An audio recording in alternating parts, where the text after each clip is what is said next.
understand you, but why can I speak English?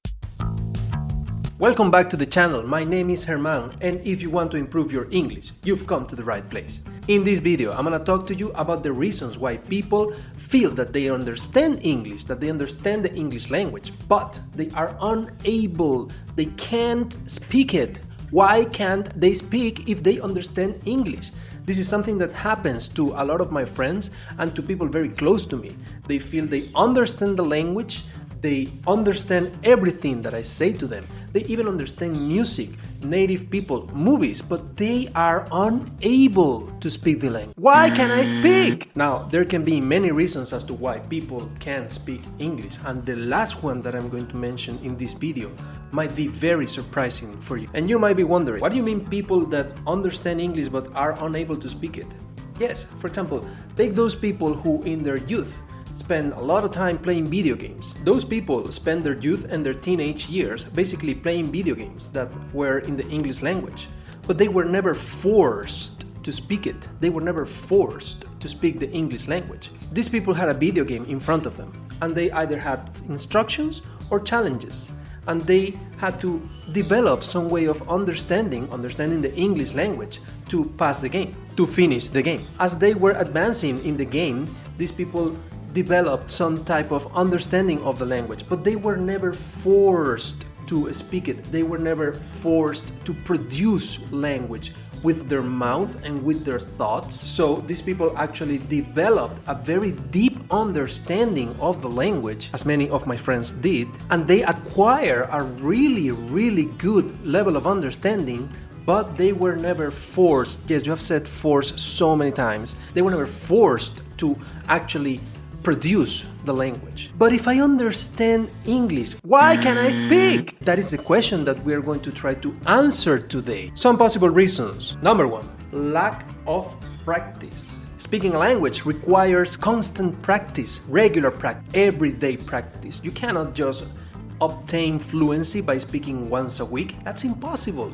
It's not going to be possible for you. And what happens is that if you haven't had many chances to practice the language, the moment that you do have the chance, you probably will feel nervous and unsure about yourself. Think of it like playing an instrument or playing a sport. If you play the piano once a month, you will hardly become the next virtuoso. And if you only play basketball once a week, I don't think that you will be the next Michael Jordan. By the way, I know nothing about basketball, and I only know that Michael Jordan was a really good player, so please don't hang me for this. If there are other better players, please just let me know in the comments. Similarly, if you just speak English once a week or once a month, I hardly think that you will become fluent enough to achieve the goals that you actually want to achieve. So in order to improve your communication skills, you have to practice as much as possible, as often as possible. And of course, because of practice and practicing often, you will find that you will make mistakes, and that leads right into number two reason as to why you may feel that you understand English but you can't speak it. Why can I speak? Fear of making mistakes. That is, I understand the language, but I understand the language here in my head where all the noise is in. But if I don't speak, then no mistakes are coming out. I'm not correcting myself, or somebody else is not correcting me because I fear making mistakes. Some people may feel self-conscious about making mistakes when they speak another language, which can cause them to freeze up and struggle to form words and sentences. However, there are several things that you can do to overcome these fears. Number one, embrace mistakes. Just how many times do you think I record this video? Do you think I record this video just once and I don't make mistakes? I make so many mistakes. I make mistakes in my mother tongue. Do you think I'm not gonna make mistakes in my second language? But I get past that. And of course, there's an editing process to this. Making mistakes is natural, so you have to embrace mistakes. You have to actually embrace that. Many people make mistakes. And if you're learning to play the piano or if you're playing basketball, you're gonna make mistakes, as in the previous example. So, you are gonna make mistakes when you speak another language. And if you're trying to speak English, and if you're trying to master the English language, you're gonna make mistakes. That's it. But instead of fearing that mistake, what you're going to do now is that you're going to embrace that mistake, and you're gonna use it as an opportunity to learn and grow and know what you don't actually have to say. Next, practice with a supportive audience. Get all the negativity out of your life. right now. I'm telling you, get the negativity out of your life. You don't need people telling you, oh, you don't speak very well. You don't need those kind of people. You don't need them in your life. And if they're your friends, then let me tell you, they're not your friends. They're not supportive, and what you need is a supportive community.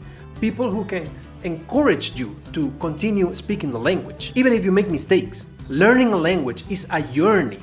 You go through various stages: beginner, intermediate, advanced. Surround yourself of people that are in that journey with you. Believe me, as you surround with these people, you will feel less self-conscious about making mistakes, and you will also feel less embarrassed. Next, focus on communication, and you have to take this with a grain of salt. What do I mean? If you are trying to speak, if you're trying to overcome that fear of speaking in front of an audience, in front of people, then you have to try to focus on communication. Not so much on saying all these big sentences and complicated sentences, but try to actually communicate that message that you want to say effectively. You need to try to communicate the message effectively. Remember what the goal of speaking a language is. The goal of speaking a language is to actually communicate a message. And even if you make mistakes, people will understand the essence of whatever it is that you are trying to say to them. Next, celebrate your progress. I need you to start celebrating your progress. It's important to celebrate your progress and acknowledge how far you have come. If at the beginning of your journey you were not able to speak a single word and today you are able to say hello, how are you? That's progress. And I want you to start celebrating that progress. Whether you're speaking in a full conversation mode or you're just saying your first words in the language, that's progress. Celebrate your progress. And now, continuing with the reasons as to why people are able to understand English but unable to speak the language. Number 3 is mother tongue interference. Mother tongue interference is basically, I have a language, I'm learning another, I'm trying to translate everything that I know in this language into this language. I've seen this happening to my Spanish students a lot because they actually want to translate all of their Spanish sayings into English, and that is completely impossible. It's not going to happen. You're not going to be able to do it. So stop your mother tongue interfering with your second tongue, with your target language. What you actually have to do is try to learn equivalent expressions in the second language that have a similar meaning or the same meaning in the first language. Number 4, limited vocabulary. Limited vocabulary is one of the things that stops people from speaking the most. Because having a limited vocabulary can make it difficult for people to express their thoughts in the target language in English. But I need to warn you about this. It's no use trying to learn big list of vocabulary. Maybe you will learn 10 or 20 words, but I highly recommend that you try to learn vocabulary in the content. Are you a doctor? Then learn about the parts of the body. Learn the names of the medicines in English. Are you an engineer? It depends on the type of engineering that you studied. Learn about technology. Learn about science. What I'm trying to say is do not try to learn big lists of vocabulary. That's not really going to help you. And I think that any teacher out there is going to say the same thing. Reason number 5 might surprise you. I live in a country where English isn't spoken. I live in a country where English isn't widely spoken. So I will not be able to have that fluency that I want, or I will not be able to speak the language confidently. It will be definitely more challenging. It will not, however, be impossible, because you can create around you a complete environment surrounded by English. You can read your news in English. You can read local news translated to English. You can listen to music. You can read books in English. You can set your telephone to English. You can watch television in English with subtitles, and when you feel that you are more advanced, you can take the subtitles off. So as you see, it's all a matter of creating the right environment for you to be surrounded by English all of the time. And the last reason number 6 that I have in this video as to why people are able to understand a language but unable to speak it is speech anxiety. More than 75% of people experience some type of speech anxiety. If you're struggling to speak English, if you're struggling to even speak, don't worry. With time and practice, you will get better. Try to speak the language as often as you can. And if you feel awkward That's okay. You will probably feel awkward and uncomfortable at first. Consider practicing with a tutor, a native speaker, a teacher, using apps. Remember that anxiety manifests in various ways, such as sweating, shaking, rapid heartbeat, dry mouth, and difficulty concentrating. But I have to remind you, more than 75% of people out there suffer from speech anxiety. And now that I mentioned this, would you like me to make a video about speech anxiety?